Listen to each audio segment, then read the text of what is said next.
training in your practice, that now and then we come across patients who will have jaundice and recurrent pruritus. Now you have a patient with jaundice and pruritus that's going on, that's a different differential diagnosis. But here is a patient who gets well in between and who's completely normal in between. So Dr. Nathil Patel is going to present this case now, and your questions are welcome. Is Dr. Apurva Shah also there? No, he's not. All right. Okay. Good evening, sir. Myself, Dr. Maitreya Patel, third-year resident from Apollo Hospital, Ahmedabad. I would like to thank National Board of Examination, Dr. Mahesh Goenka sir and Dr. Bohra sir for giving me this opportunity.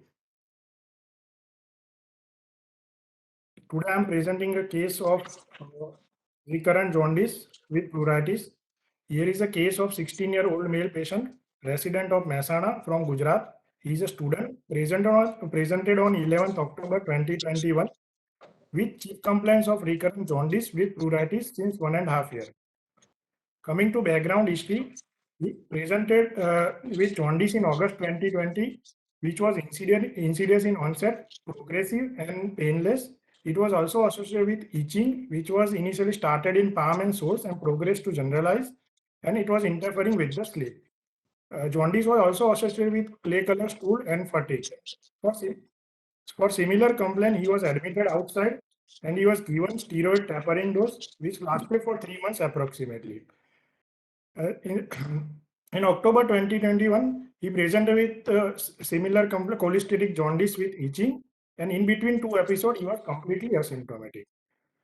The history of presenting illness, he presented with jaundice since 15 days, which was insidious in onset, progressive and painless, associated with clay color stool and high color urine, and it associated with itching also, which was insidious in onset, which started simultaneously with the jaundice. It was started in palm and sole and progressed to generalized, and it was interfering with the sleep. There was no history of pain, abdomen, fever, nausea, vomiting, abdominal distension, pedal edema, hematemesis, melena, or bleeding per rectum. There was no history of altered sensorium, dysarthria, tremor, ataxia, weight loss, anorexia, altered bowel habit, joint pain, oral ulcer, morning stiffness, breathlessness, or cough. No history of tattooing, high-risk behavior, blood transfusion, recent vaccination, rash, or alternative medicines. Past history, he had a history of cholestatic jaundice 1.5 years back, which improved 3 months with tapering steroids, and at that time he was treated at another hospital. No history of diabetes mellitus, hypertension, tuberculosis, asthma, thyroid disorder, or any liver disease, and any surgical intervention or endoscopic procedure or blood transfusion. Personal history, he is a vegetarian by diet, and his calorie intake was 2000 to 2200 kilocalorie per day, which is deficit of 300 to 500 kilocalorie per day, and his protein intake was 35 gram per day, which is deficit of around 10 to 13 gram per day. And his WHO performance status was 0 throughout his illness, and social and academic performance is satisfactory. There was no history of smoking, alcohol, or any other addiction, high-risk behavior, tattooing, traveling, or exposure to domestic animal. His bowel, bladder, and sleep were within normal limit. Family history, there was no significant history of jaundice or long-term pruritus in family, and no history of consanguinity, and he was as an elder sibling who is doing well and healthy. Coming to summary, 16-year-old male patient presented with recurrent painless jaundice with cholestatic symptom, pruritus, and pale color stool with complete resolution of symptom for approximately 10 months in between 2 episodes, without history of prodromal symptom or cholangitis or decompensation or any alternative medicine, and there was no significant past personal and family history or worsening of performance status. With this summary, I would like to keep my syndromic diagnosis intraoperative. Just slow down now and just, next slide, please. Yeah, go ahead. Next. Yeah, okay. Slow down now. So now you have a young boy. Yes, sir. Who has these symptoms for a little more than a year. Yes, sir. Between he was completely normal. Yes, sir. So what is the differential diagnosis? So first, I would like to keep viral hepatitis cholestatic phase. Right, Because hepatitis cholestatic phase as a first diagnosis. because viral hepatitis may have recurrent episode and which is more common, and patient may present with prolonged illness with cholestasis. Yeah, that is most common. Viral hepatitis is a very common disease. It can affect any age group. And then Yes, in a percentage of patients with viral hepatitis, they get into a cholestatic phase, where patient can have persistent jaundice and pruritus, and it may last anywhere from weeks to months, and it can be very difficult to treat. And without yes, serology, if you're not diagnosed the patient, then you may be just messing around.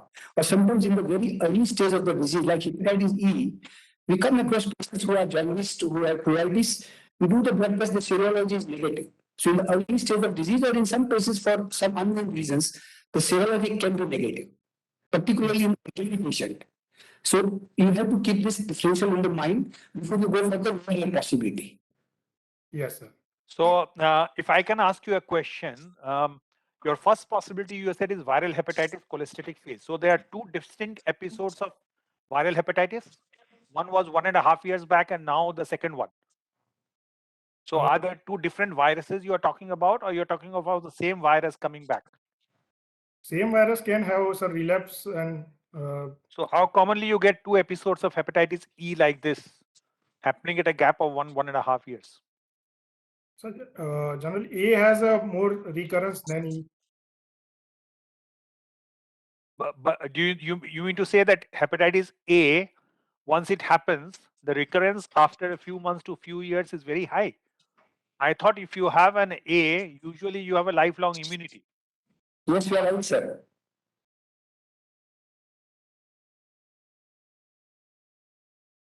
You have an antibody which forms and there is a Yes, sir. lifelong immunity. I don't think you have recurrent episodes of A. See, there may be a biphasic illness within A. There, Yes, there may be a biphasic illness, but it will not be that you have a gap of 1.5 years and then you have second episodes of A. That must be very, very rare. It can sir. be one Yes, yes, episode sir. of A and one episode of E, which I can digest. But if you tell Yes, me sir. that both episodes are A, then it's very difficult to digest. Yes, sir. Relapse will be more in years, sir. Sorry. So that's that is in the same illness. In the same illness, you may have a biphasic illness, which I can agree. But somebody Yes, who recovers from A and then 1.5 years later he has another A is very, very uncommon. Why have you put IgG4 related cholangitis in your diagnosis, syndromic diagnosis of recurrent intrahepatic cholestasis? Is IgG4 related cholangitis really intrahepatic?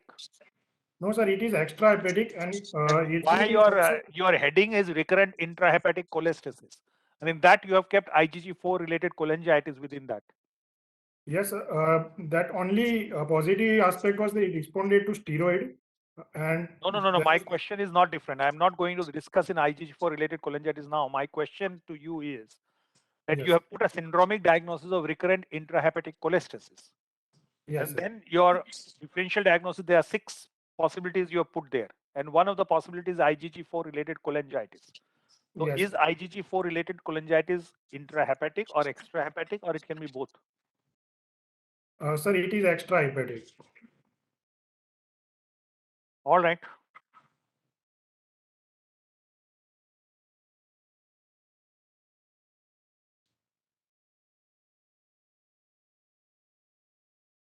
Yeah, go ahead now. So these are the points favoring and against the differential diagnosis. In viral hepatitis, patient has recurrent episodes, but there was no prodromal symptom, and cholestasis started with onset.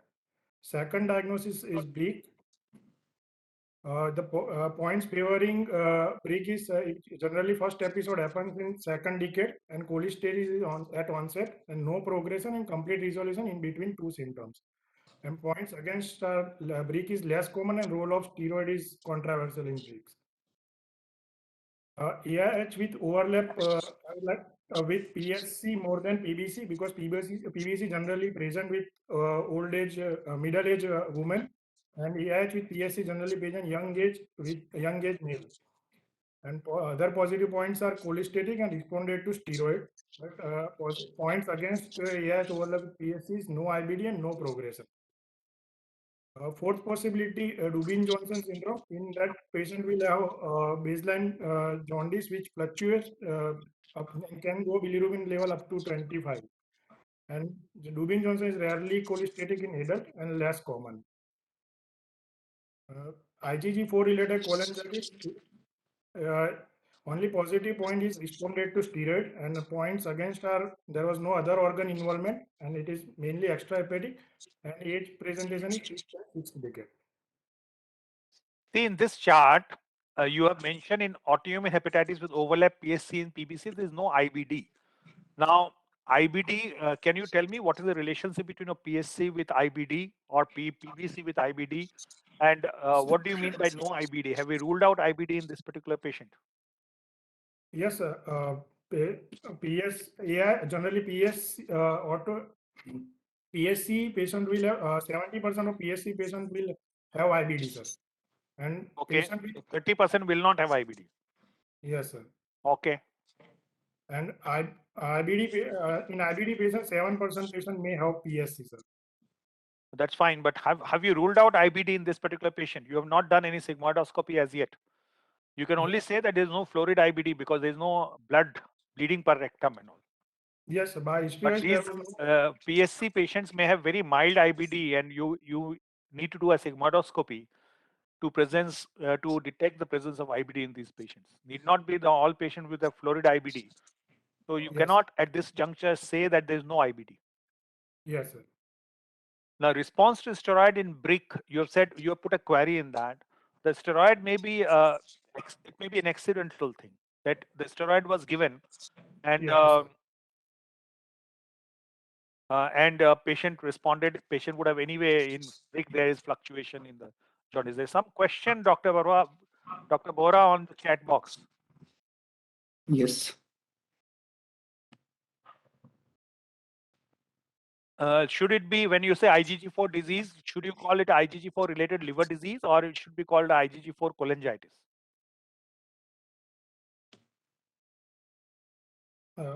IgG4 related cholangitis, sir. But you rightly said that IgG4 related cholangitis is seen only in elderly or middle-aged individuals. Yes, sir. Okay. But there are few case reports that can present in teenage also and up to 90 years also, sir. All right. So you should we, Dr. Bora, should we go into the clinical findings? Yeah. All right. Okay. So coming to examination, so general physical examination, patient was conscious, cooperative, and well oriented to time, place, and person. Positive findings were icterus present and scratch mark were present. KF ring was absent. No xanthelasma, xanthoma. JVP was normal. Thyroid not palpable. Before you proceed, Dr. Jha, if I say this patient has CBD stone.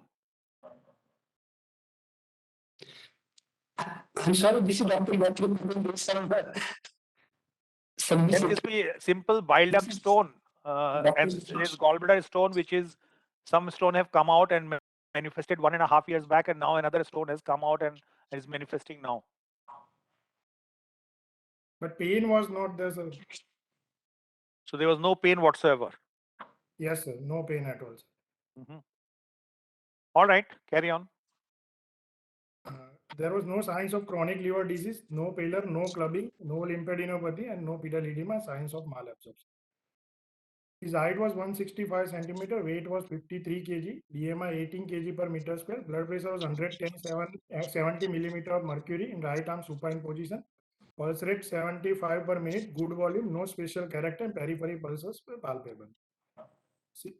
Systemic examination, so per abdomen examination, there was no hepatosplenomegaly, no ascites, or no tenderness. Liver span was around 13 to 14 centimeter in mid-clavicular lines. Per rectal examination, normal anal tone, normal examination, and rest of the systemic examination was within normal.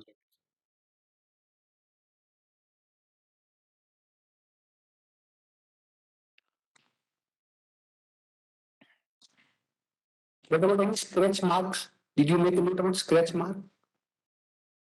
Scratch marks are here more in the upper and lower limbs, and on the lower abdomen, sir. You go ahead.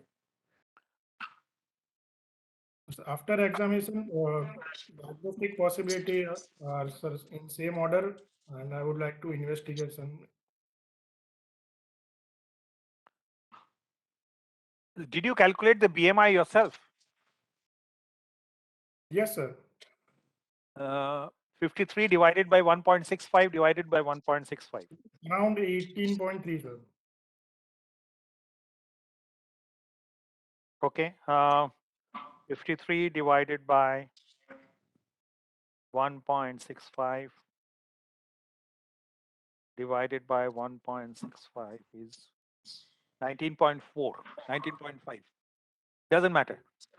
Yes. Okay.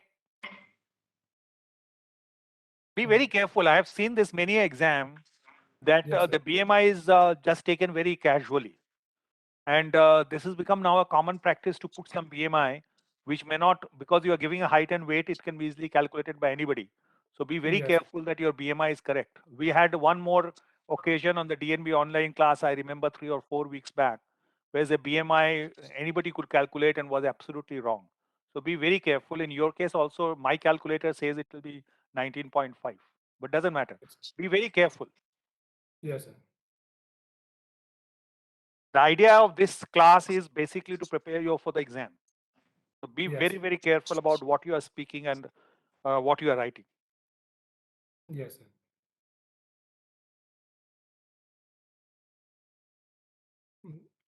Carry Coming on. to the investigations, on the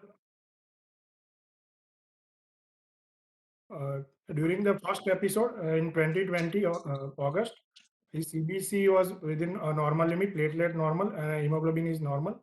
His INR was more than 2 minutes, and the bilirubin level maximum was 30.9 with direct hyperbilirubinemia 30.1, and enzymes are mildly elevated, SGOT more than SGPT 60 and 46, and ALP ALP level were elevated and GGT level was within normal limit.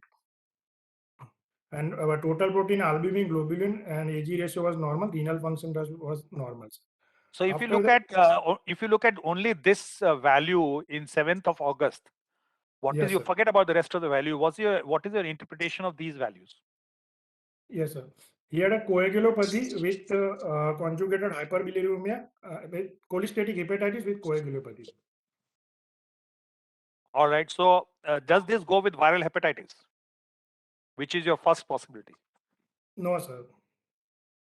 So what does that indicate out of the 6 possibilities which you have put?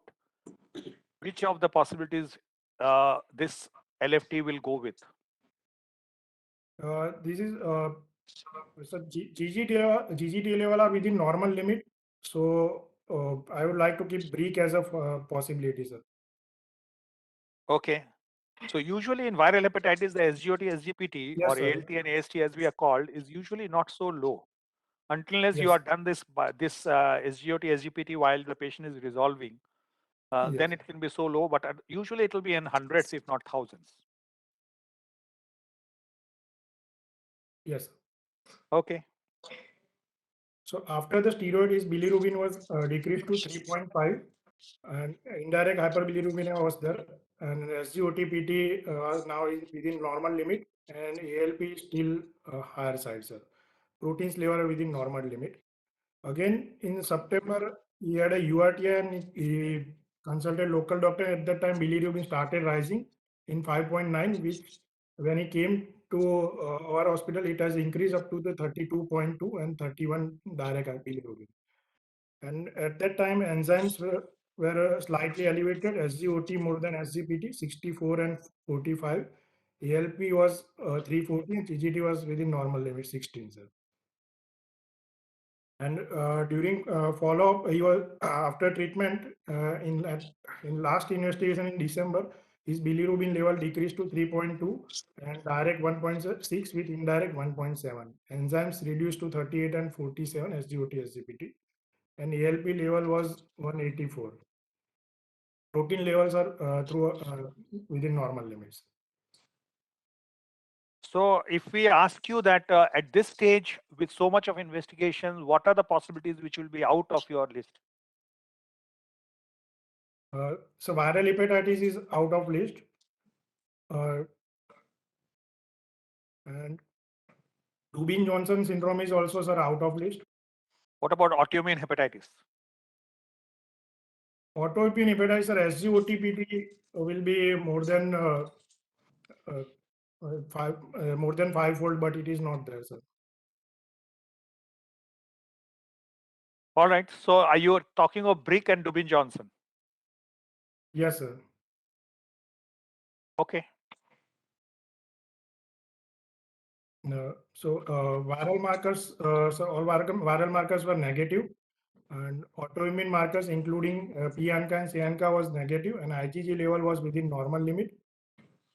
We did hemolytic workup, which was within normal retic count, LDH, and G6PD, HB electroporation direct count test was within negative, and ceruloplasmin level was 53, and IgG4 level was within normal range. Radiological investigations, USC liver span was 40 centimeter, portal vein and hepatic vein normal, GB contracted, CBD and pancreas normal, spleen 11 centimeter, no free fluid, and bilateral normal kidneys. We did MRCP in first, MRCP was done in first episode, which was showing mild hepatomegaly, normal GB, normal CBD, and a normal IHBR. So with this history 2 episode of intrahepatic cholestasis with near normalization of LFT and symptoms for approximately for 1 year with normal MRCP and persistent high ALP with mild elevation of SGOT more than SGPT and normal GGT INR. I would like to keep BRIC as my possible diagnosis and will plan for the liver biopsy. So you have ruled out Rubin Johnson now? So Rubin Johnson, the maximum bilirubin levels are up to 25. Rarely cholestasis ALP level was again elevated throughout the course. Mm-hmm. But is there any test for the Rubin Johnson which in the urine which can help you? Sir, yes, urinary porphyrin ring 1 and 3 ratio. What is the urinary? Urinary protoporphyrin ring 1 and 3 ratio, sir. Urinary coproporphyrin. Yes, sir. Okay. So liver biopsy was done to rule out BRIC, which is showing Before extensive that, there's a question from Dr. Hosiva that in January and September there was indirect hyperbilirubinemia. Is that correct? Did we miss that? Can Yes, you sir, go there back to was. that slide? Go back here. January and September. Yes, sir. Are you saying it's indirect hyperbilirubinemia? Yes, sir. But sir, these reports were actually done outside. In our reports, always it was persistent with direct hyperbilirubinemia, sir. These Okay. two were done. These two were done outside, sir, basically. All right.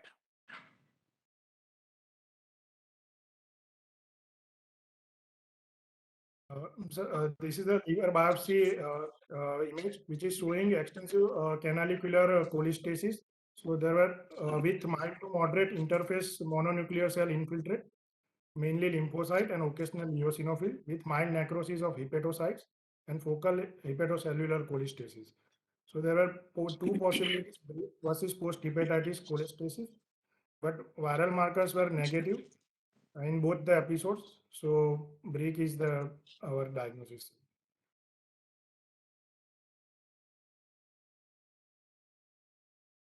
So diagnosis intrahepatic recurrent cholestatic, likely due to BRIC, sir.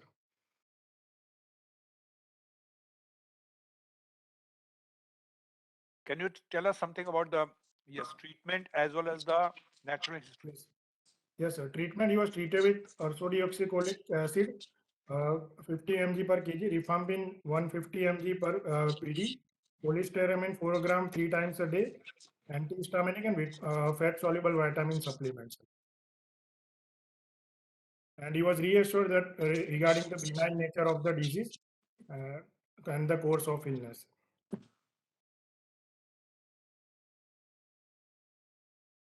So, few important points regarding Brick's. Other name is Summerskill-Walsey-Tickstrup syndrome. It is a rare genetic disorder characterized by recurrent episode of cholestatic jaundice. And initial episode generally occurs before the second decade of life, and each episode lasts for weeks to months. Leuketic and Schiffman gave diagnostic criteria for Brick, which includes at least 2 episodes of jaundice with an asymptomatic interval of months to years, and cholestatic-induced pruritus, and laboratory investigation suggestive of intrahepatic cholestasis. Cholangiography showing normal intra and extrahepatic bile duct, and liver histology suggesting centrilobular cholestasis and absence of other causes of cholestasis. There are two types, BRIC1 and 2. BRIC1 has mutation of ATP8B1 gene, and it is associated with pancreatitis, sensory neural deafness, and malabsorption. And BRIC2 has a ABCB11 gene mutation, and it is also associated with gallstone. There is no definitive treatment. In symptomatic therapy, we can give rifampin, ursodeoxycholic acid, bile acid secretion cholestyramine, antihistaminic, centrally acting opioid antagonist, and other modalities like short-term nasobiliary drainage, molecular absorbent recycling system, partial biliary diversion, and liver transplant. Coming to some important causes of intrahepatic cholestasis in adulthood. Hepatocellular cholestasis causes are sepsis, cholestatic variety of viral hepatitis, alcoholic and non-alcoholic steatohepatitis, drug or parenteral nutrition induced cholestasis, genetic disorder like BRIC, PFIC, ABCB4 deficiency, intrahepatic cholesterol pregnancy, malignant infiltrating disorder, benign infiltrating disorder like amyloidosis, sarcoidosis, paraneoplastic syndrome, Hodgkin lymphoma, and renal cell carcinoma, ductal plate malformation, congenital hepatic fibrosis, and nodular regenerative hyperplasia, and vascular disorder like Budd-Chiari syndrome, veno-occlusive disease, and congestive hepatopathy. Cholangocellular cholestatic causes are PBC, uh, PSC, overlap syndrome of PBC and PSC with AIH, IgG4 associated cholangitis, idiopathic adulthood ductopenia, ductal plate malformation like biliary hematoma and Carolus syndrome, cystic fibrosis, drug-induced cholangiopathy, graft versus host disease, and secondary sclerosing cholangitis like ischemic cholangiopathy, polyarteritis nodosa, and other form of vasculitis, and infectious cholangitis related to AIDS and other form of suppression. Common drugs causing cholestasis: pills, anabolic steroid, amoxicillin, clavulanic acid, fluvoxacillin, ketoconazole and griseofulvin, warfarin, ibuprofen, tacrolimus and cyclosporin, and chlorpromazine and rifampin. A difference between the intrahepatic cholestasis and extrahepatic cholestasis. In intrahepatic cholestasis, patient will have history or presence of signs of hepatocellular failure, prodromal symptoms, use of drugs causing cholestasis, personal and family history of PBC, PSC, or AIH symptoms, total parental nutrition, or history of liver biopsy. In extrahepatic cholestasis, patient will have sudden onset cholestasis with waxing and waning. It is associated with pain and features of cholangitis. Patient and it is associated with weight loss. Patient may have history of hepatobiliary surgery or biliary malignancy, and there may be history of endoscopic or radiological biliary drainage. Coming to approach of cholestatic jaundice. There is a question on the chat box. Why can't Yes. it be progressive familial intrahepatic cholestasis, PFIC, one of the three types? PFIC will have generally progressive course, and patient will have history of decompensation. So I think the most important differentiating point, otherwise it can fit into, is a big gap of more than a year between the two Yes. episodes. Yes. It will not fit into PFIC as a possibility. Dr. Bora, you have any comments to make? It will be in the first few years of life. Usually, you won't have in second decade. It won't start in the second decade. It will start in the first decade. Okay.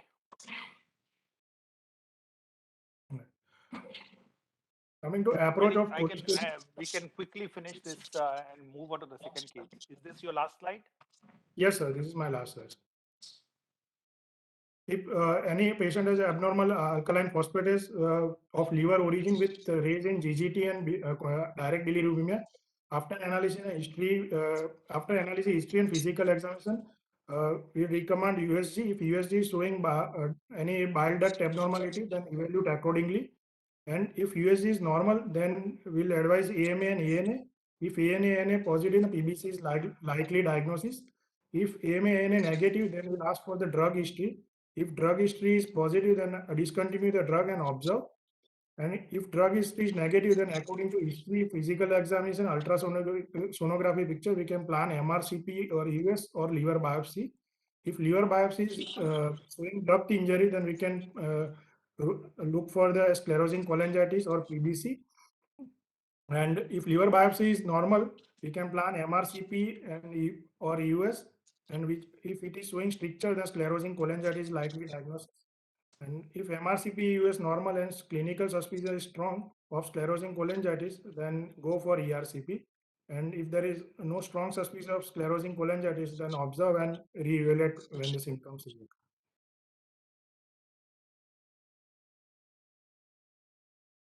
Thank you, sir. Tell me some causes where there is cholestasis, but the intrahepatic biliary radicals are not dilated. Extrahepatic cholestasis, but intrahepatic radicals are not dilated.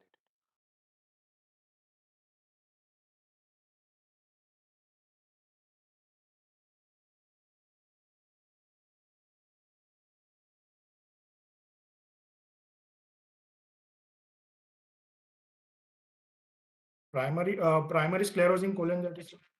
Okay, so one, it can be sclerosing cholangitis. It can also be if there is a stone in the extrahepatic duct and it's intermittently blocking the bile duct, it may not cause dilatation of IHBR. And if there is extrahepatic disease with severe fibrosis in the liver, then IHBR may not dilate. So these are some of the causes of non-dilatation of IHBR in presence of extrahepatic biliary obstruction. Okay, Dr. Bora, should we move on to the second presentation? Yeah, fine. Yeah. Thank you, Dr. Jha. Thank you, sir. Hello, this is Dr. Metro Patel. Okay, Dr. Patel. And That's on the screen, it's showing Jha. This is Jha on the screen here. Dr. Jha is here now. Okay. Yeah, good. Yes, sir.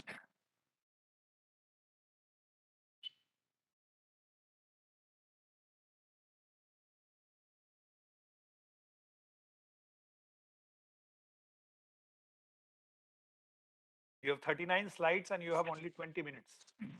Yes, sir. I'll make it quick. Yeah. It's a suggestion to all of you youngsters that if you have a 20 minutes presentation, don't take too many slides. You can rush through and you can complete the presentation in 20 minutes, but that's not what is desirable. So you should always have number of slides as per your duration of talk. This is a strong recommendation from my side. Yes. I know you can jump from one slide to another, but then you will not give take-home messages. All right, take your time. Yes, sir. Carry on. Thank you so much. Very good evening, sir. Very good evening to all of you. I am Dr. Asta Jha, first year DNB resident at Apollo Hospital, Ahmedabad, and I would like to speak on the topic endoscopic management of gastric varices. So, coming on to it, the incidence of the gastric varices is around 17 to 25% of patients in patients with portal hypertension. The bleeding risk at the end of the cumulative risk of the bleeding at the end of first year is around 16%.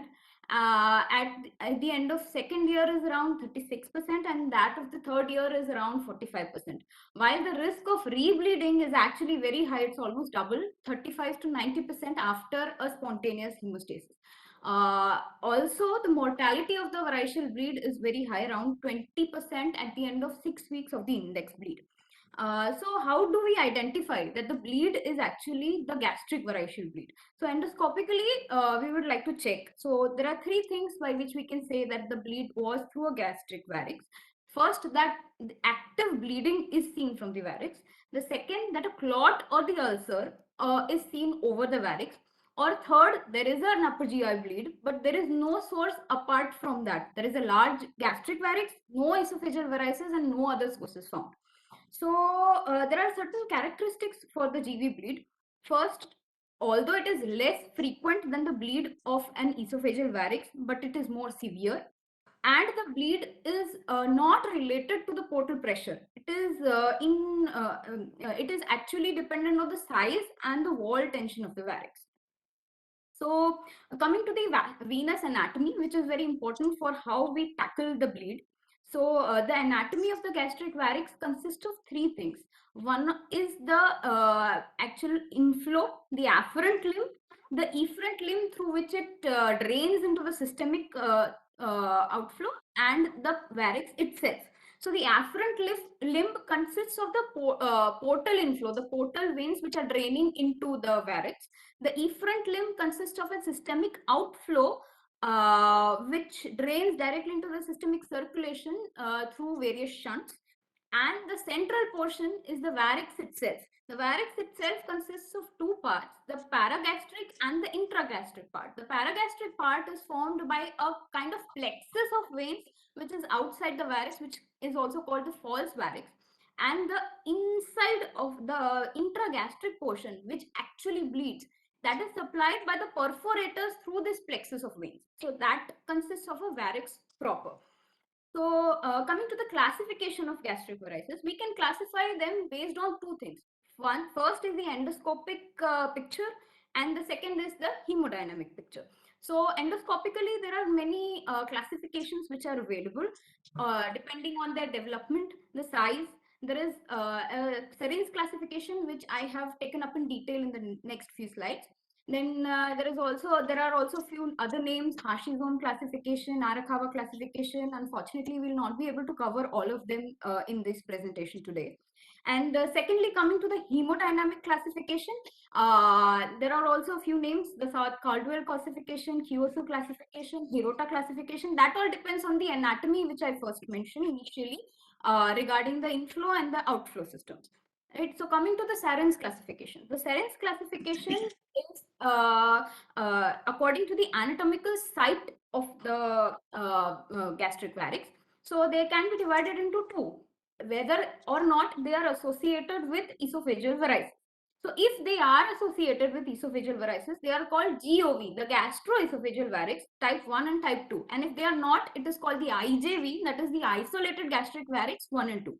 For GOV, there are 1 and 2. 1 is when it extends into the lesser curvature, and while 2 is when it extends, the esophageal varix extends into the greater curvature.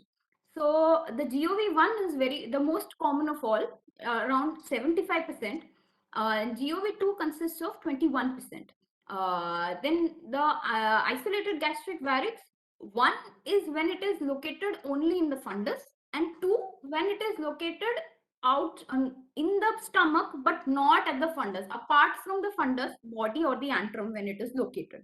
It is usually associated with abdominal vein, portal vein thrombosis, which causes these types of varices. Now there is also a classification, GOV type 3. Basically a Singleton, he could not classify 11% of the total varices into a certain group, which is now called as GOV3. So these are patient has esophageal varices and he also has gastric varix not in the fundus, in the body or the pylorus or the antrum. It is generally associated with segmental or the left-sided sinistral portal hypertension. Now coming to the hemodynamic classification, this is the most common of all, Saad-Caldwell classification. It is basically divided into 6 types, with or not associated with a gastrorenal shunt and according to the location of the varix. So type 1 is when the varices are located at the lesser curvature. If they are associated with a gastrorenal shunt, it is type 1B, and if they are not associated, then it is type 1A. Same goes for type 2A and 2B. 2 is when the varices are located at cardiofundal location, and type 3 when they are diffuse both over the lesser as well as the greater curvature. Coming to segmental or Sinister portal hypertension, it is a type, it is only the left side of the portal venous systems, the portal hypertension is present. It is generally results from splenic vein occlusion. It can occur through thrombosis or stenosis of the same due to any disorders like a pancreatic disorder. In this type of portal hypertension, IgV1 is more common than IgV2, and the blood in this type flows retrogradely through the short and the posterior gastric veins into and the gastroepiploic veins. So that results in the ectopic varices, which I initially talked about, the GOV type 3. Now coming to the risk factors of the GV bleed, there are a few factors which lead to increase in the incidence of the GV bleed, like location of the varices. So IJV1 has the highest chance of bleeding, followed by GOV2 and followed by GAV1. The size of the fundal varix is a very important factor. Large varices tend to bleed more.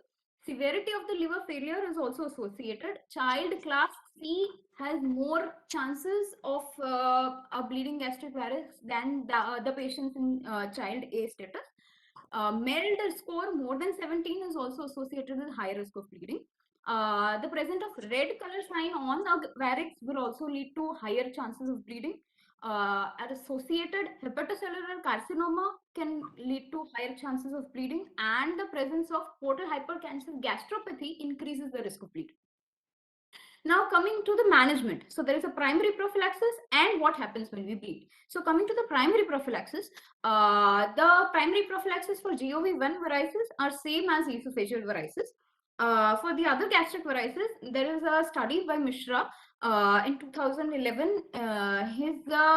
Basically what he showed was that non-selective beta blockers and cyanoacrylate injection can be used, but cyanoacrylate has a much higher decrease in the risk of bleeding than the propranolol group.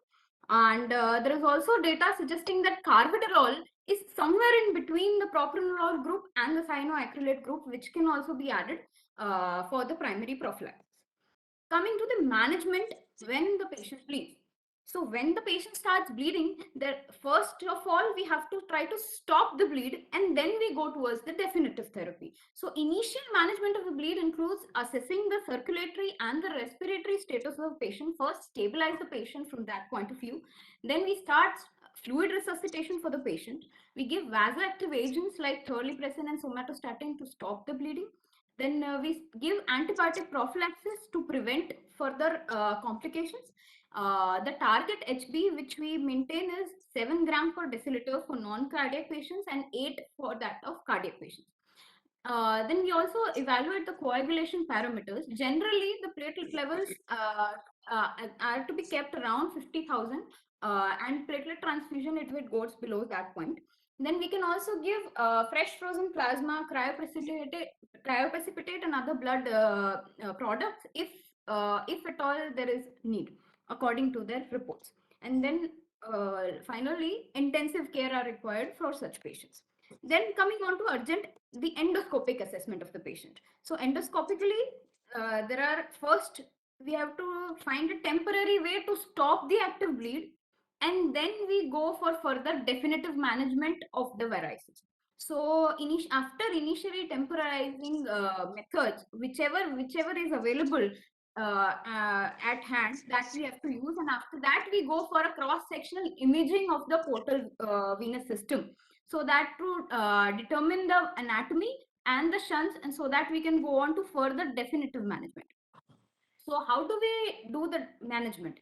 So there are a few things that are available: the cyanoacrylate and the non-cyanoacrylate endoscopic, these are the endoscopic managements, and the endovascular managements or the radiological managements are described as above. We'll start discussing each in detail. So first of all comes sclerotherapy. So sclerotherapy is indicated for acute GOV1 bleed. They are not indicated for GOV2 or IJV1 bleeds, as the success rate is very low and there are very high chances of rebleeding. So what do we use for these is polydoconal, pure alcohol, 5% ethanamyl oleate, sodium tetradecyl sulfate. These are all the things which we can use for sclerotherapy.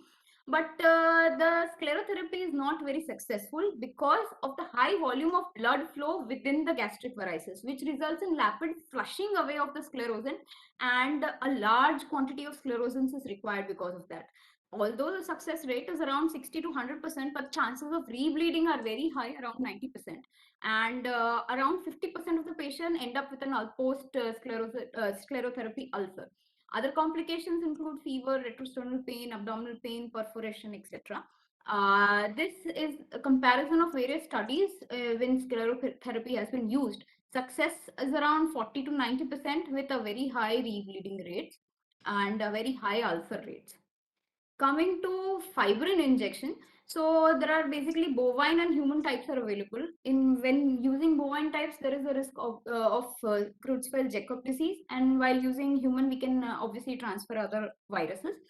So our lyophilized powder is available. So what is the mechanism of the thrombin injection? That it converts fibrinogen into fibrin, which then forms a clot. So around 1000 units of thrombin when we use it can coagulate 1 liter of blood in 60 seconds.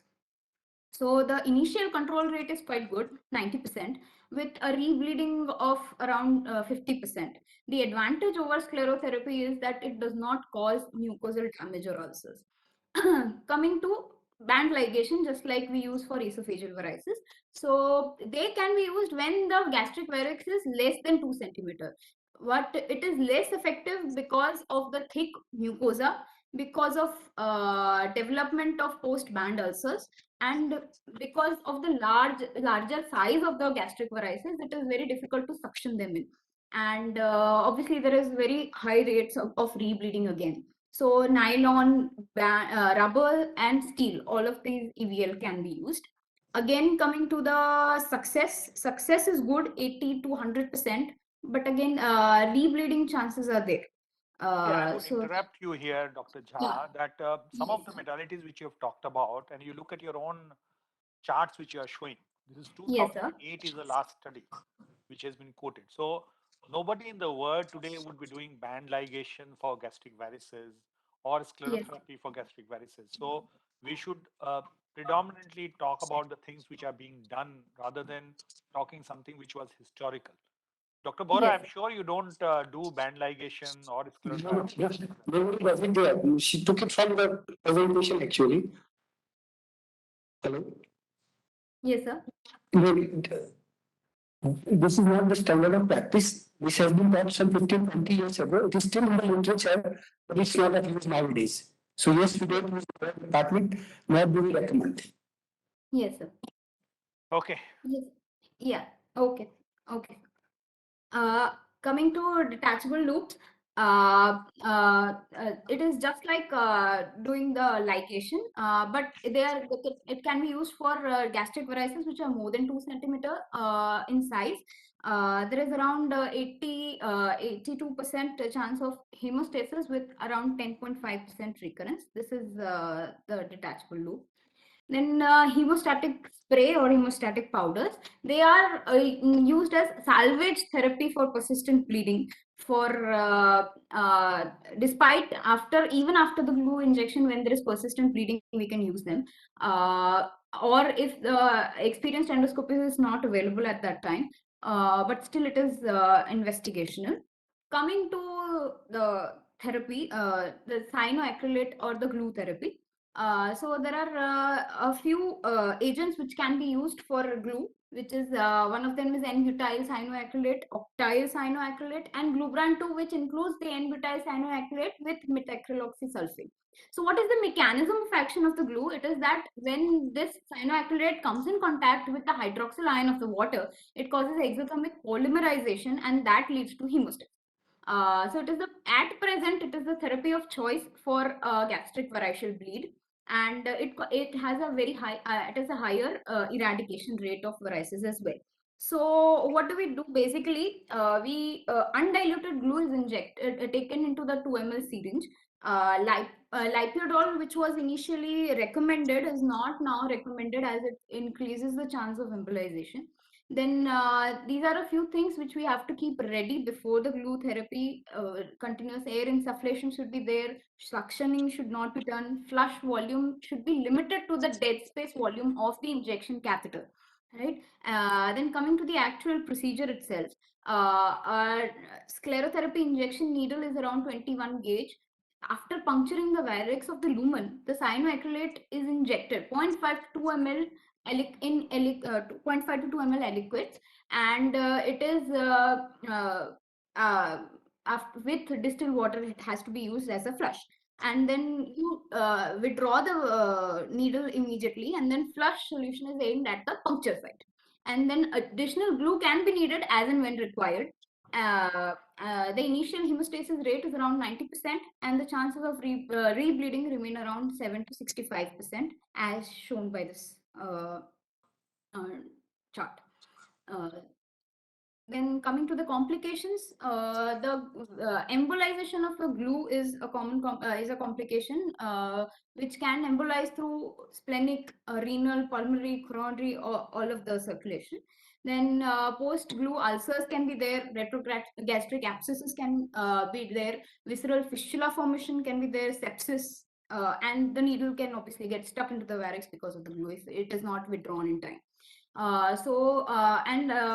After, what is the follow-up regime for the glue injection? So a repeat glue therapy has to be done every 2 to 4 weeks till the resolution of the gastric varix, and then thereafter it has to be repeated every 3 to 6 months. Check whether the gastric varices, the scope should be repeated, not the glue. The scopy should be repeated after 3 to 6 months, and then every yearly to check for formation of newer varices. Now, coming to EUS guided therapy. So, EUS guided therapy, how is it? What are the advantages? So, we can exactly localize the gastric varix. We can differentiate it from other bleeding mucosal lesion. Then we can detect the perforating vein into which we can inject the glue so that the risk of embolization is reduced. We can guide injections into the varix itself, and then we can also detect the residual varices, perforators, and all, and we can do the Doppler for the efferent and afferent vessels. So endoscopic guided glue injection can be performed even in the presence of retained food. That is one advantage. Second, varix lumen we can accurately target, and third is that targeting the perforator vessel, we can target it, and it minimizes the amount of glue which is needed to obliterate the gastric varix, which reduces the risk of embolization. The limitations is that identifying that vessel can be time consuming, and secondly, contrast medium is required to conform the vessels. Next we can So in instead that, of there's one major issue, Dr. Jha, is about the Yes, sir. cost. Yes, So the sir. normal needle would cost you about maybe a few hundred rupees. As Yes, compared to that, US needle are very, very costly. And the chances of needle getting occluded in cyanoacrylate glue injection is very high. So when you use cyanoacrylate alone through the Yes, sir. EUS, you Yes, have sir. a cost issue which should be mentioned. Oh, yes, sir. There is Yes, a question on the chat box. If we can take while Yes, to interrupt your talk. What is red no, catheter sign? Do you have any idea? there's a red color sign, sir. I've not heard of the red catheter sign. Okay, red catheter sign is a term which has been coined by one of the Indian gastroenterologists, and it Okay. actually means that when you are injecting glue inside a gastric varix, you should be sure that you are inside the lumen. And for Yes, that, sir. the blood should be seen in the catheter by which you are puncturing the varix. And that's what called Oh, red colored sign, so that It only tells you that you are not submucosal and you have entered the varix. Okay. Okay, and I get similarly, there's another sign which has been said, catheter pull sign, that once it's a completely thrombosed, when you pull the catheter, the varix also comes a little bit along with the catheter, and that's called catheter Okay. pull catheter sign. But these are not very standardized signs, and we may not talk about it. Carry on. Oh, okay. Thank you, sir. Yes. Coming to ES guided coiling, we can do. You have only about Uh, 4 minutes left. Yeah, sir, I'll complete. Yeah. There are not many slides left. So But US guided coiling can be done. So a 19 gauge needle is used, and basically it is forwarded into under the US guidance, and the coil is left over there. I show a picture over here. So basically, the coil is deployed into the varix, and then a glue coil complex is formed, which will cause the hemostasis of that, and it causes the eradication of the fundal varices. We can also club the two together, US guided coiling with a cyanoacrylate injection. So what happens is the coil causes the obliteration of and hemostasis. It's synthetic fiber, the coil synthetic fiber bind to the glue. It also prevents the embolization and the need for higher doses of the glue. So we can combine the two. Coming forward to comparing the direct endoscopic versus the US guided therapy. So there is no difference in the treatment efficacy, but the rate of gastric varix obliteration was significantly higher in the US group, to the point that it was statistically significant. There was no difference in the early rebleeding, but the US group had a lower rate of rebleeding compared to the direct injection one. And also the recurrence was 9% versus 18%, which was borderline statistically significant. So the study showed that US therapy was better than the direct endoscopic injection. Coming to the endovascular or the interventional radiological approach, so it includes TIPS, that is the transjugular intrahepatic portosystemic shunt. It is used when there are lesser curvature gastric varices rather than cardiofundal, and it is indicated if two unsuccessful attempts of endoscopic GV bleed or there is a refractory GV bleed. So if used, endovascular sclerosis or embolization of the varix is recommended along with the tips to prevent rebleed. So initial hemostasis rate is around 87 to 100% with a rebleed of 10 to 30%. Complications obviously include encephalopathy, and they are not used in patients which already have that. So, and next comes BRTO, or the balloon occluded retrograde transvenous obliteration. The balloon catheter is introduced into the femoral bifemoral vein, and then we go into the gastrorenal shunt, and there the balloon is inflated and in place for around 30 minutes so that the shunt gets occluded. Along with that, we also used 5% ethanolamyl oleate into the gastric varix for its obliteration. So in primary prophylaxis, the rebleeding chances come down to almost zero, while that in secondary prophylaxis, the rebleed is around 50%. So we use that in the gastrorenal shunt. Then the current recommendation is that it will be applied as a rescue therapy when TRIPS is contraindicated for advanced liver failure or hepatic encephalopathy. But for BRTO to be used, there obviously has to be a gastrorenal shunt. Then post BRTO, a short interval after 48 hours and US or endoscopy has to be done to ensure that the gastric varices have been obliterated, and if not, we can do a glue and then repeat a CT or an MRI after 4 to 6 weeks to confirm the obliteration and potential other vascular complications. And the complications other than that include the worsening of esophageal varices, hemoglobinuria, abdominal pain, pyrexia, pleural effusion. Then comes BO with EIS, that is endoscopic injection of sclerotherapy along with balloon occluded occlusion. So sclerosant is injected after balloon occlusion, and it achieves around 89 to 90% of obliteration of gastric varices. Then coming to partial splenic embolization. splenectomy or partial it has been considered for GV bleed. So what it does is basically super selective catheterization and embolization of the intrasplenic arterial branches. So it works like a splenectomy, and it causes reduction of portal venous pressures and reduces the improves the hypersplenism. But a post-embolization syndrome, including pain, fever, and nausea, can be there. And the literature for this is very limited, so further data is required. So coming to what should we do for a bleed, final thing. So first of all, we have to manage the patient, the cardiorespiratory status, and then we go for an endoscopic evaluation.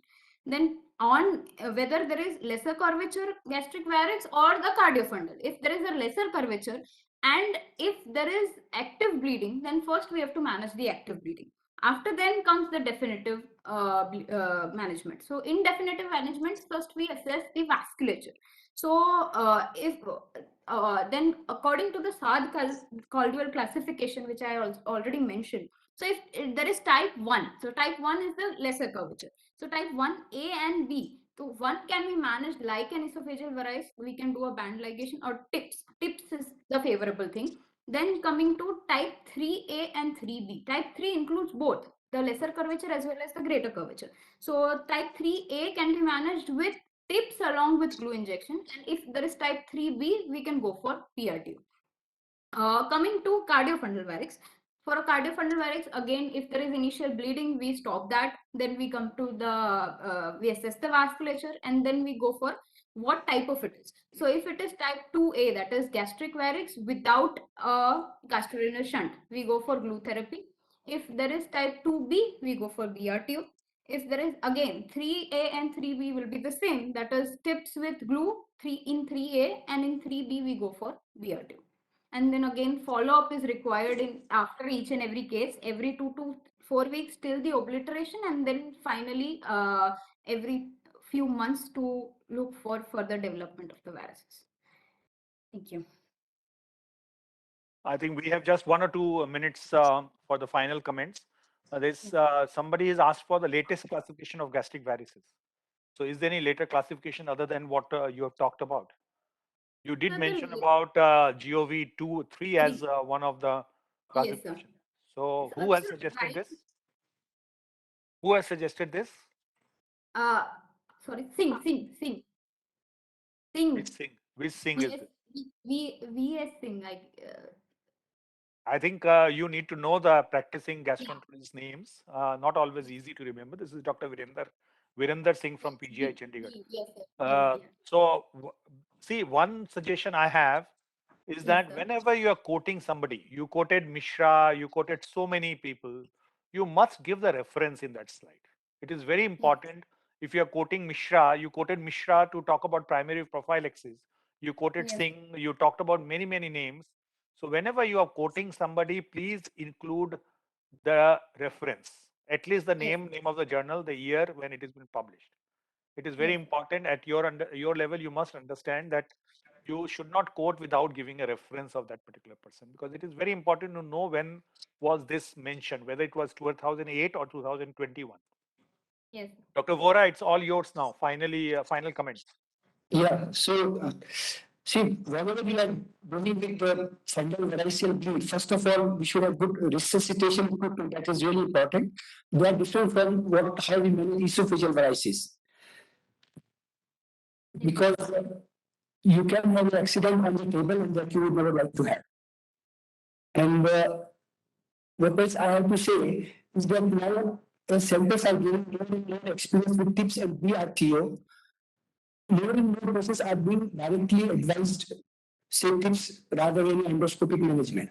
So if you have a high risk patient with child C, it is better to advise in the tips procedure if he can afford and the facility is available at the center, rather than going there with the endoscopic management, which has got its complications and high risk of bleed. So that's all I have to say. Okay, there were a couple of questions which you could not answer. One was that do you in type 2B or type 3B, said Caldwell, do you suggest that glue therapy should be not done and we directly go for BRTO? In 2A, glue therapy is the treatment of choice. In 2B, if there is an active bleed, we can obviously go for hemostasis first through glue therapy and then go for BRTO for the definitive management. See, you have to understand one thing is that glue is common in all. You can use in anywhere. You don't need to know the anatomy. Yes. And this is so easily available for any other therapy, whether it's TIPS or BRTO. You would Yes. need to do a cross-sectional imaging and understand the anatomy, which may take Yes. time. So these are usually not done as the primary modality. They are done when you've already stopped the bleeding and then you plan for the further therapy. There is a Yes. concept of doing early TIPS also. So in selected patients, you may go for early tips rather than going on for repeated therapies also. I think with that, we'll have to close down. I thank Dr. Bohra and the team from Ahmedabad Apollo. Thank you very much.